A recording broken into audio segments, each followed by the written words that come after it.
नहीं की। ये आपको जानना ही पड़ेगा, ये आपको समझना ही पड़ेगा। तो बच्चों, मैं अब आपसे बात करने आया हूं एसएससी एमटीएस की वैकेंसीज की, जिसमें योग्यता मात्र 10वीं पास होती है। एज 18 से 25 और 18 से 27 जनरल वालों की। ओबीसी वालों को 3 साल की छूट, एससी एसटी वालों को 5 साल की छूट। तो बच्चों, 25 साल की अलग पोस्ट होती हैं इसमें, और 27 साल तक अलग पोस्ट होती हैं। कुछ को अब आप कहो कि कट ऑफ फिर कौन से की हाई फाई जाती, कोई नहीं, लगभग दोनों बराबर रहती हैं। कोई ये सोचे कि मैं 18 से 27 वाली एज में हूं, यानी मैं 26 साल का हूं, मैं 25 साल वाली नहीं भर पाऊंगा, मैं जनरल कैटेगरी में हूं तो, या ईडब्ल्यूएस में हूं तो मैं नहीं भर पाऊंगा, तो इसका मतलब मेरे को तो और ज्यादा मेहनत करनी पड़ेगी, मेरी कट ऑफ हाई जाती है, नहीं, बराबर ही रहती है। ठीक है, क्योंकि वो हो सकता है 18 से 25 वाली ज्यादा अच्छी पोस्ट होती हो, तो उनको लोग ज्यादा चॉइस में भरते होंगे। तो ये मैं आपको ऐसे एक मानसिक संतुलन बना रहा हूं आपका, ताकि आप इस तैयारी को, इस मौके को अपने हाथ से ना जाने दो। इसमें जो लोग सरकारी नौकरी में सेवा देने का सपना देखते हैं कि मुझे सरकारी नौकरी करनी है, तो भाई, और मेरी हाइट नहीं है, तो कोई टेंशन नहीं है। मुझे फिजिकल भी नहीं लगेगा, कोई टेंशन नहीं, चाहे आप लड़के हो या लड़कियां हो। हाइट फिजिकल की कोई टेंशन ही नहीं है आपको, मेडिकल की बिल्कुल टेंशन फ्री रहो। सिर्फ और सिर्फ एक चीज से सिलेक्शन देने वाला एग्जाम है, वो है एग्जाम। सिलेक्शन देने वाली भर्ती है एक चीज से, सिर्फ एग्जाम से। अब आप ये बहाना नहीं बना सकते कि भाई मेरा फिजिकल नहीं था इसलिए मैं नौकरी नहीं लग पाया, या मेरी हाइट नहीं थी इसलिए मैं नौकरी नहीं लग पाई। अगर आप इस नौकरी की तैयारी में लगते हैं तो आपके पास कोई बहाना नहीं है सिवाय पढ़ाई के। इसका मतलब यह है कि अगर आप इसमें नहीं लगते तो इसका मतलब आपने मेहनत ही नहीं की पढ़ाई में। ठीक है, भगवान को दोष नहीं दे सकते कि मैं हाइट में रहा था, कि मेरी भगवान ने हाइट ही नहीं दी, मेरी किस्मत ही नहीं। भाई, किस्मत तो मेहनत वालों की चमकती है, ये तो हमेशा से रहा है। किस्मत सबकी नहीं चमकती। अब कोई कहे किस्मत वाला, नहीं, किस्मत चमकी उनकी आज तक जिन्होंने मेहनत की है। कहते हैं ना, फिर भगवान भी साथ देता है। अगर आप किसी चीज में ये कर दो कि मुझे तो ये चाहिए ही चाहिए, इसके अलावा मैं कुछ और नहीं, मुझे ये वाली जॉब चाहिए, तो फिर भगवान कहता है कि भाई अब इसकी जिद के आगे मैं थोड़ा ठंडा पड़ना पड़ेगा, अब इसका हाथ पकड़ के इसके नैया पार लगाते हैं।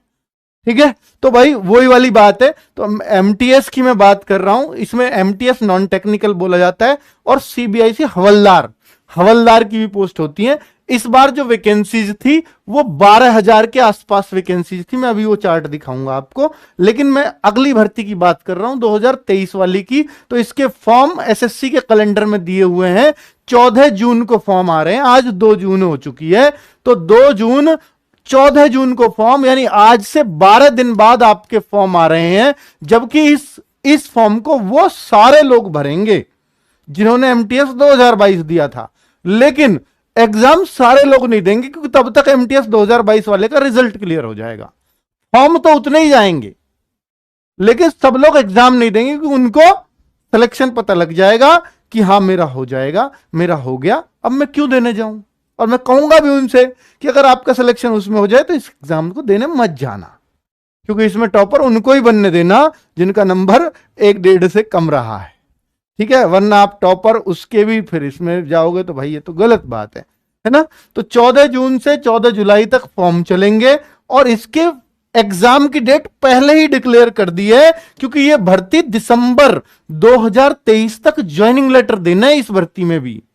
यानी दिसंबर तक अगर आप इस नौकरी का अपना मन बना लो तो दिसंबर तक ये नौकरी आपके हाथ में होगी। तो 1 सितंबर 2023 से 29 सितंबर 2023 तक इसका एग्जाम चलेगा। और बच्चों, एक ही एग्जाम होता है इसमें, सिर्फ एक ही एग्जाम होता है। और आप सब लोग जानते हैं कि भैया इसमें मैथ्स आता है और रीजनिंग आती है।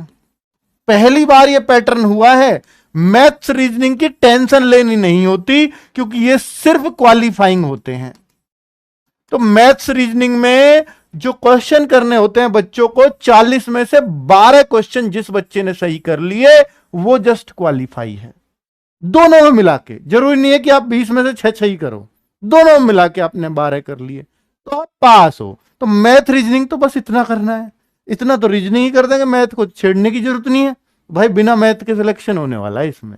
ठीक है, अब बात कर लेते हैं दो सब्जेक्ट की जिनसे कट ऑफ बनती है, जीएस और इंग्लिश।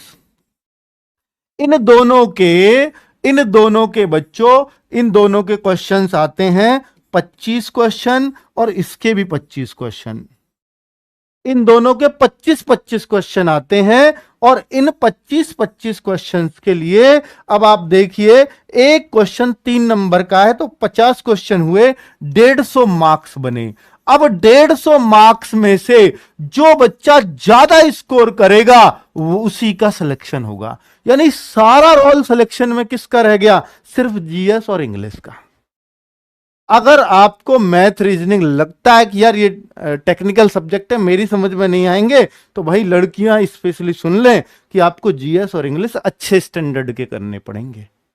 और अच्छे के करते हो ना तो बच्चे बहुत अच्छा स्कोर करके आ रहे हैं। इस एमटीएस में भी 150 में से 140 वाले भी बहुत सारे बच्चे हैं, 130 वाले, 135 वाले। हालांकि अब जब रिजल्ट आएगा तभी पता चलेगी असली, पहले तो 100 हवा में गिन ही देते हैं, इसमें कोई शक नहीं है, पर अभी पता चलेगा। 140 वाले आपको मिलेंगे खूब।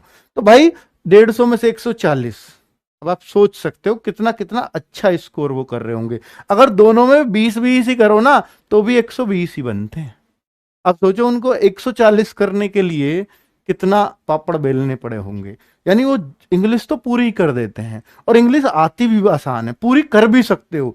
और जीएस भी इस बार आसान पूछी गई है, नो डाउट। तो 20-20, 22-22 क्वेश्चन बच्चे जीएस में भी करके आ रहे हैं आराम से। ठीक है, तो आपको ये टारगेट करना है एग्जाम के लिए। मैं पहले इसलिए बना रहा हूं वीडियो, फॉर्म तो 14 जून को आएंगे, इसलिए बना रहा हूं ताकि आपको पता चल जाए, एक विजन क्लियर हो जाए कि भाई अगर मेरी हाइट नहीं है, अगर मैं किसी और भर्ती लायक नहीं हूं, तो मैं जो है इस भर्ती को टारगेट कर सकता हूं या कर सकती हूं। क्योंकि 1 सितंबर को एग्जाम होगा, अभी मेरे पास बहुत समय है और मैं इसको क्लियर करके रहूंगी। ये आप कर सकते हो। ठीक है, और आप चाहो तो हमारा पुराना वाला बैच, क्योंकि अभी तो बैच नहीं आएगा, बैच आएगा जब ये फॉर्म आ जाएंगे, आदर्श बैच ले सकते हो, बेस्ट बैच है। जिसके पास वो ऑलरेडी है पहले वाले बच्चों, नए बैच लेने की जरूरत नहीं है आपको, उसी बैच से पढ़ाई कर लेना। भाई देखो, मैं आपको हमेशा से कहता आया हूं, अगर आपके सेम सब्जेक्ट हैं, किसी एक बैच से आपको ये पढ़ने चाहिए, आपको फिर उस चीजों के लिए बार बार बैच नहीं लेना चाहिए। आप उसी को बारंबार पढ़ो और फिर बुक से, मॉक टेस्ट से प्रैक्टिस करो, बस इतना ही करना होता है। इसके अलावा अगर आप कुछ करते हो, बैच खरीदते हो, तो भाई बहुत बेकार काम है। अगर बराबर बराबर लगातार बैच खरीदे जाओगे, एमटीएस का ये वाला भी ले लूं, अगला वाला भी ले लूं, पढ़ कोई सके अभी ढंग से नहीं रहे, ये ऐसा ही है जैसे बुक की तय बना के इकट्ठी करते जा रहे हो, है ना। वो सब मत करना प्लीज, है ना। तो अब बच्चों, ये एग्जाम का और ऑफिशियल नोटिफिकेशन, कभी सोचो गुरुजी ने अपने पास से लिख दी तारीख, ये उन्हीं का कैलेंडर है। ठीक है, ये अलग से नोटिस आया था, सीएचएसएल का, सीपीओ का और एमटीएस का, तीनों का एक साथ डेट दी थी। मैं आपको ये दिखाने वाला हूं कि जो एसएससी एमटीएस में वैकेंसीज कितनी आती हैं। 3972 वैकेंसीज ये 20 में आई थी।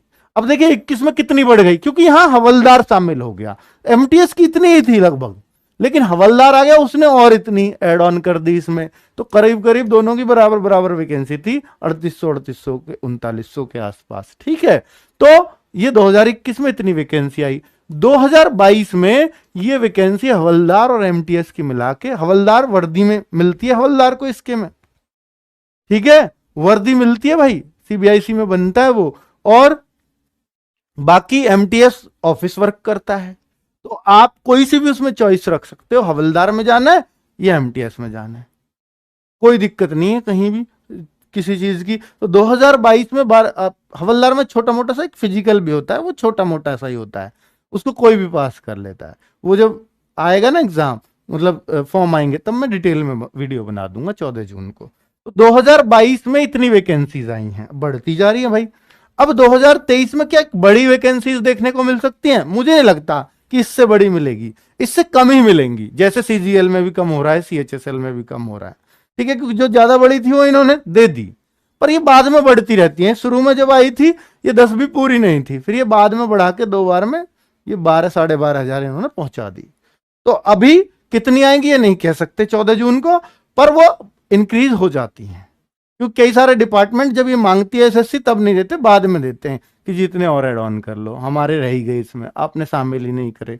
तो उस तरीके से तो भाई ये वैकेंसीज भी कितनी आएंगी इस बात को अभी एग्जैक्ट कहना थोड़ा जल्दबाजी होगा, पर 2023 की वैकेंसीज आने वाली है एमटीएस की, तो आप तैयारी करिए। और मैं एज की बात कर रहा था, तो एज में इसमें मैंने आपको बता ही दिया है कि 2 एज होती है। देखिए 18 से 25 और 18 से 27 साफ साफ यहां दिख रहा है। तो 2 तरह की एज इसमें मांगी जाती हैं, ठीक है, एमटीएस हवलदार दोनों के लिए। और ये जो 18 से 27 है ये फॉर हवलदार इन सीबीआईसी है, यानी havaldar and few post of MTS. ऐसा नहीं है कि केवल हवलदार के लिए, कुछ पोस्ट एमटीएस की, हवलदार के लिए तो है ही 18 से 27, बाकी कुछ पोस्ट इसकी एमटीएस की भी। और बाकी सारी पोस्ट के लिए तो अप्लाई कर दोगे अगर आप जनरल में 25 साल के हो, ओबीसी में 28 साल के अंडर आते हो, एससी एसटी में 30 साल के अंडर आते हो, तो भाई फिर तो आप सारी पोस्ट के लिए एलिजिबल हो, ठीक है। लेकिन अगर आपकी एज अपनी से फालतू हो जाती है, थोड़ी ज्यादा हो जाती है, लेकिन इसमें एलिजिबल हो, इस वाली में कैटेगरी में आते हो,